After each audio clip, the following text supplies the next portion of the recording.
Hello and welcome to my YouTube channel JP the Chemist.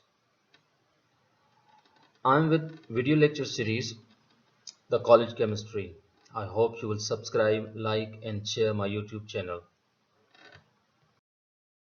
आज हम start करने जा रहे हैं फर्स्ट ईयर केमिस्ट्री जिसका चैप्टर है केमिकल बॉन्डिंग।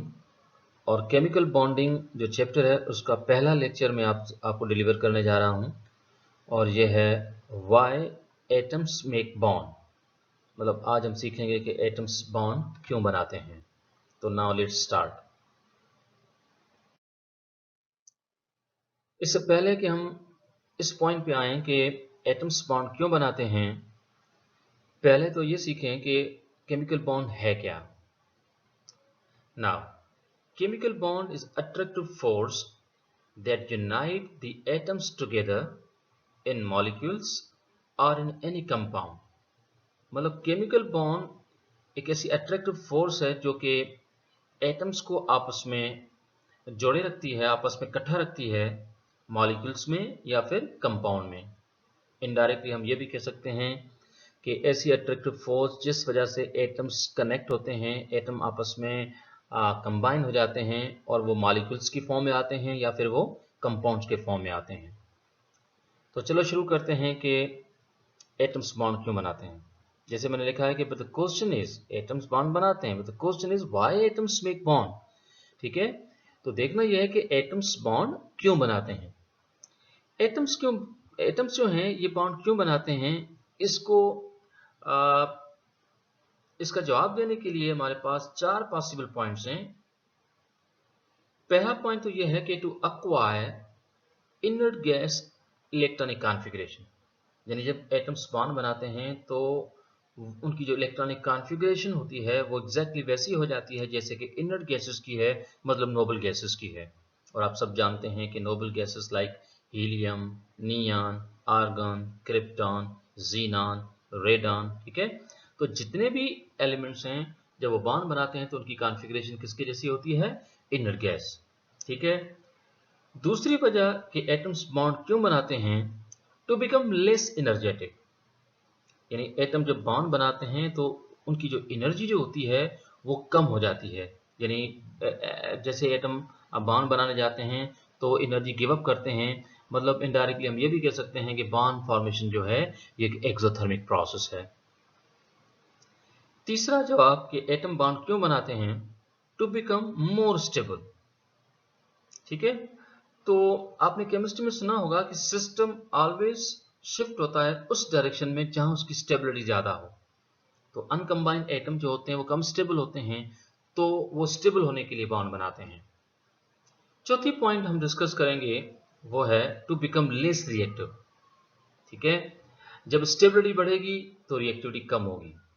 तो एटम्स बॉन्ड इस वजह से भी बनाते हैं क्योंकि वो चाहते हैं कि उनकी रिएक्टिविटी जो है वो क्या हो, वो कम हो। तो नाउ लेट्स स्टार्ट कि ये जो चार पॉइंट्स हैं इनको वन बाय वन यहाँ पर मैं डिस्कस करने जा रहा हूँ और कोशिश करेंगे इस बात को समझने की कि एटम्स बॉन्ड क्यों बनाते हैं। पहली पॉइंट, एटम्स बॉन्ड क्यों बनाते हैं, इससे रिलेटेड पहली पॉइंट है इनर्ट गैस इलेक्ट्रॉनिक कॉन्फ़िगरेशन। कि एटम्स चाहते हैं कि उसकी कॉन्फ़िगरेशन किसके जैसी हो, इनर्ट गैस जो हैं या नोबल गैसेस जो हैं उनके जैसी हो। इससे रिलेटेड कुछ पॉइंट्स हैं जो आपको याद रखने की हैं। मिसाल के तौर पर पहली पॉइंट है कि inert gases are non reactive elements. Inert gases जो हैं वो क्या हैं, नॉन रिएक्टिव एलिमेंट्स हैं, मतलब वो किसी दूसरे एलिमेंट के साथ बॉन्ड नहीं बनाते। कुछ एक्सेप्शंस हैं लेकिन इन जनरल अगर बात की जाए तो noble gases are non reactive, they are not making bond. अब देखना यह है कि नोबल गैसेस जो है वो बॉन्ड क्यों नहीं बनाती। तो हमने क्या देखा, हमने देखा कि जो नोबल गैसेस हैं उनकी कॉन्फ़िगरेशन में एक ट्रिक है, एक सर्टेन पॉइंट है जिसको आपने याद रखना है कि except noble gases no other element has 8 electron in its valence shell. ठीक है, इसमें एक एक्सेप्शन भी है, हीलियम जिसके पास सिर्फ 2 इलेक्ट्रॉन है क्योंकि हीलियम का एटॉमिक नंबर सिर्फ 2 है। तो ये बात सामने आ रही है कि सिवाय नोबल गैसेस के किसी भी एलिमेंट के आखिरी शेल में, वैलेंस शेल में 8 इलेक्ट्रॉन नहीं है। ठीक है, तो हर एलिमेंट चाहता है कि उसकी कॉन्फ़िगरेशन बिल्कुल वैसी हो जैसे कि नोबल गैसेस की है। ठीक है, तो having 8 electrons in the valence shell is called octet rule. मतलब 8 इलेक्ट्रॉन का होना वैलेंस शेल में, इसको हम क्या बोलते हैं, ऑक्टेट रूल। इसका मतलब है कि नोबल गैसेस जो है उनका ऑक्टेट कंप्लीट है।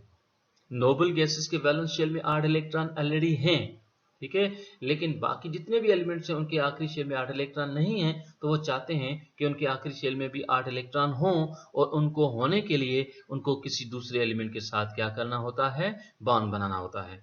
ठीक, एक और point, there are few elements who acquires 2 electron in their valence shell. मतलब वो अपना डुप्लेट कंप्लीट करने जाते हैं। Now this is called duplet rule. Having 2 electron in the valence shell is called duplet rule. ये बात मैंने पहले भी कही, जैसे हीलियम के पास होते ही 2 इलेक्ट्रॉन हैं, लेकिन इसके अलावा भी 2-4 एलिमेंट हैं जो अपना ऑक्टेट कंप्लीट करने के बजाय डुप्लेट कंप्लीट करते हैं। जैसे हाइड्रोजन है, आप सब जानते हैं कि हाइड्रोजन के वैलेंस शेल में 1 इलेक्ट्रॉन है, तो इस वजह से हाइड्रोजन सिर्फ एक और इलेक्ट्रॉन जो है वो अक्वायर करेगा और अपना डुप्लेट कंप्लीट करेगा। एक और एग्जांपल भी आपके सामने होगी, लिथियम। आप सब जानते हैं कि लिथियम का एटॉमिक नंबर है 3, पीरियोडिक टेबल का थर्ड एलिमेंट है, उसका एटॉमिक नंबर 3 है। और अगर इसकी लिथियम की कॉन्फ़िगरेशन अगर आप थोड़ी सी पेपर पे लिखें तो आप देखेंगे कि लिथियम के आखिरी शेल में 1 इलेक्ट्रॉन है, यानी पहले शेल में 2 और दूसरे शेल में 1 इलेक्ट्रॉन है। तो लिथियम 1 इलेक्ट्रॉन लूज करके बाकी जो शेल है उसको स्टेबल कर सकता है, उसको उसमें 2 इलेक्ट्रॉन ला सकता है। मतलब कुछ एलिमेंट्स हैं जो डुप्लेट कंप्लीट करते हैं, पर मेजॉरिटी ऑफ द एलिमेंट्स जो पीरियोडिक टेबल के हैं वो अपना ऑक्टेट कंप्लीट करते हैं।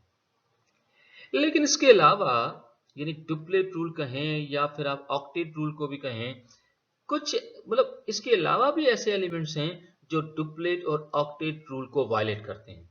तो सेलेक्टेड एक और पॉइंट है, तो आप जरा देखें कि however these rules are also violated in some compound such as phosphorus pentachloride, sulfur hexafluoride, beryllium chloride and some coordination compound.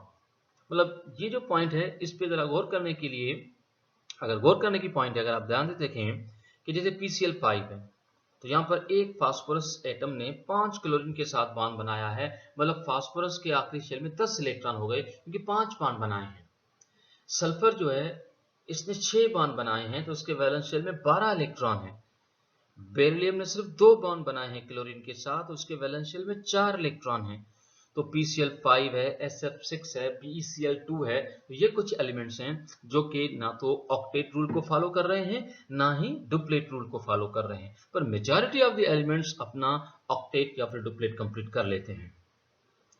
एक और चीज नोट करने की है, मोस्ट इंपॉर्टेंट पॉइंट है, ध्यान से सुनेंगे कि after bond formation atoms acquire valence shell electronic configuration of nearest noble gas in the periodic table। इसका मतलब ये है कि जब भी एटम बॉन्ड बना लेगा तो उसके वैलेंस शेल की जो इलेक्ट्रॉनिक कॉन्फ़िगरेशन है वो उस एलिमेंट का जो नियरेस्ट नोबल गैस है उसके जैसी होगी। मिसाल के तौर पर हीलियम, आप जानते हैं कि उससे पहले एक एलिमेंट है हाइड्रोजन। इनडायरेक्टली इसका मतलब ये हुआ कि जब हाइड्रोजन बॉन्ड बना लेगा तो उसकी कॉन्फ़िगरेशन हीलियम जैसी होगी, क्योंकि हाइड्रोजन का नियरेस्ट जो नोबल गैस है वो हीलियम है। लिथियम का भी नियरेस्ट हीलियम है, तो हाइड्रोजन और लिथियम दोनों जो हैं वो हीलियम के नेबर्स हैं। इस वजह से दोनों जब बॉन्ड बना लेंगे तो उसका जो वैलेंस शेल होगा उसकी कॉन्फ़िगरेशन हीलियम जैसी होगी। पर सोडियम का जो नेबर है वो नियॉन है, क्योंकि सोडियम का एटॉमिक नंबर अगर 11 है तो नियॉन का 10 है। तो सोडियम जब बॉन्ड बनाएगा तो उसकी कॉन्फ़िगरेशन किसके जैसी बनेगी, उसकी कॉन्फ़िगरेशन नियॉन जैसी बनेगी। अब क्लोरीन का नेबर आर्गन है। क्लोरीन आप जानते हैं कि क्लोरीन का एटॉमिक नंबर 17 है जबकि आर्गन का 18 है। तो जब क्लोरीन बॉन्ड बनाएगा तो क्लोरीन की जो इलेक्ट्रॉनिक कॉन्फ़िगरेशन जो होगी वो आर्गन की जैसी होगी। तो ये बात अब कतई तौर पर समझ जाने की है कि जब भी कोई एटम बॉन्ड बनाएगा तो उसकी इलेक्ट्रॉनिक कॉन्फ़िगरेशन जो होगी उसका जो पड़ोसी नोबल गैस है उसके जैसी बनेगी। ठीक है, चलते हैं आगे। दूसरी वजह क्या है कि एटम बॉन्ड क्यों बनाते हैं। आपने पहले देखा होगा कि मैंने दूसरी पॉइंट लिखी थी, to become less energetic. Atom bond बनाते हैं क्योंकि वो चाहते हैं कि उनकी एनर्जी कम हो। तो एक बात ध्यान से सुनेंगे कि it has been observed that when attractive force arises between the two uncombined atom the potential energy degree. यानी कि जब दो एटम जब दो एटम के बीच में अट्रैक्टिव फोर्स अराइज होती है तो जो पोटेंशियल एनर्जी है उन दोनों एटम्स की वो क्या होती है, वो डिक्रीज होती है। तो इसका इनडायरेक्ट मतलब क्या हुआ कि बॉन्ड फॉर्मेशन क्या है, बॉन्ड फॉर्मेशन क्या है, बॉन्ड फॉर्मेशन एक्सोथर्मिक है। एक और बात ध्यान से सुनेंगे, आप देख सकते हैं कि यहाँ पर एक फॉर्मूला लिखा है कि potential energy is inversely proportional to attraction. मतलब जैसे जैसे एटम जो होंगे उनके बीच में अट्रैक्शन डेवलप होती जाएगी, पोटेंशियल एनर्जी जो है सिस्टम की वो आहिस्ता आहिस्ता ड्रॉप होने जाएगी। इस बात को आप सीख सकते हैं इस एनर्जी डायग्राम में, ठीक है। तो आप देख सकते हैं कि यहाँ पर जो वाई एक्सिस है वहां पर हमने एनर्जी को लिया है और एक्स एक्सिस पे हमने लिया है दो एटम्स की अप्रोच को कि वो एटम जो है किस तरह से बॉन्ड बनाते हैं। तो आप देख सकते हैं कि जितने एटम एक दूसरे से दूर है मतलब उनके बीच में रिपल्शन है, तो उस सूरत में उनकी जो एनर्जी है वो सबसे एनर्जी जो है उनकी ज्यादा है, ठीक है। अगर अगर अगर आप देखें कि मतलब जितना एटम एक दूसरे से दूर रहेंगे उनके बीच में रिपल्शन होगी तो फिर उनकी एनर्जी जो होगी वो क्या होगी, ज्यादा रहेगी। लेकिन जैसे ये दोनों एटम एक दूसरे के क्लोज आएंगे, जैसे ही क्लोज आएंगे तो इनकी एनर्जी आहिस्ता आहिस्ता क्या होने जाएगी, कम होने जाएगी। पर जब ये अल्टीमेटली आपस में बॉन्ड बना लेंगे, एटम आपस में यूनाइट हो जाएंगे, तो उस सूरत में इनकी एनर्जी जो है वो सबसे कम रहती है। तो इसका मतलब ये हुआ कि जितना एटम एक दूसरे से दूर होंगे, फारदेस्ट डिस्टेंस पे होंगे, एनर्जी ज्यादा होगी। जैसे जैसे उनके बीच में अट्रैक्शन डेवलप होती जाएगी, बॉन्ड बनाने जाएंगे, वैसे वैसे उनकी एनर्जी आहिस्ता आहिस्ता क्या होने जाएगी, कम होने जाएगी। तो ये बात तय हो गई कि भाई जब भी एटम बॉन्ड बनाएगा तो उसकी एनर्जी क्या होगी, कम होगी। Energy always release when bond is form. एक और पॉइंट की तरफ जाते हैं, तो आप जरा देखें, टू बिकम मोर स्टेबल। मतलब एक और वजह भी है कि एटम बॉन्ड क्यों बनाने जाते हैं। पहली पॉइंट हमने सीखी कि वो चाहते हैं कि उनकी इलेक्ट्रॉनिक कॉन्फ़िगरेशन नोबल गैस जैसी बने। दूसरी पॉइंट हमने क्या देखी कि उनकी एनर्जी कम हो। तीसरी पॉइंट है कि एटम बॉन्ड क्यों बनाते हैं, टू बिकम मोर स्टेबल। वो चाहते हैं कि उनकी स्टेबिलिटी क्या हो, वो ज्यादा हो। अब स्टेबिलिटी से जो रिलेटेड कुछ पॉइंट्स हैं जो आपको याद रखने की हैं। पहली पॉइंट कि uncombined atoms are less stable than combined atoms. Combined atoms का मतलब आप मॉलिक्यूल्स ले सकते हैं।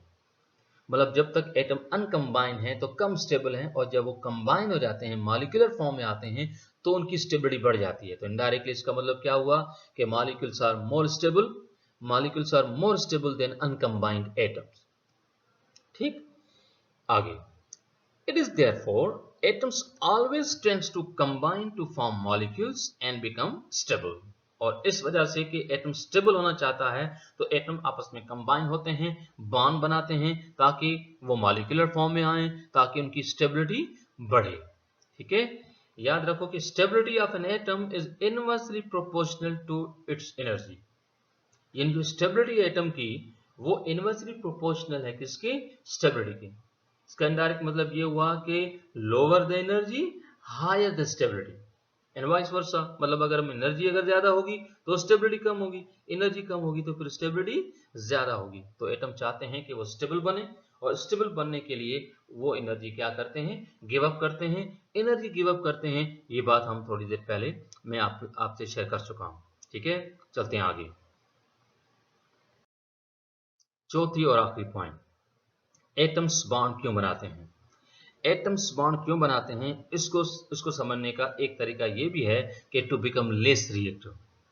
याद रखो कि जितना एटम स्टेबल होगा उतना उसकी रिएक्टिविटी दूसरी दूसरी सब्सटेंसेस के साथ कम होगी।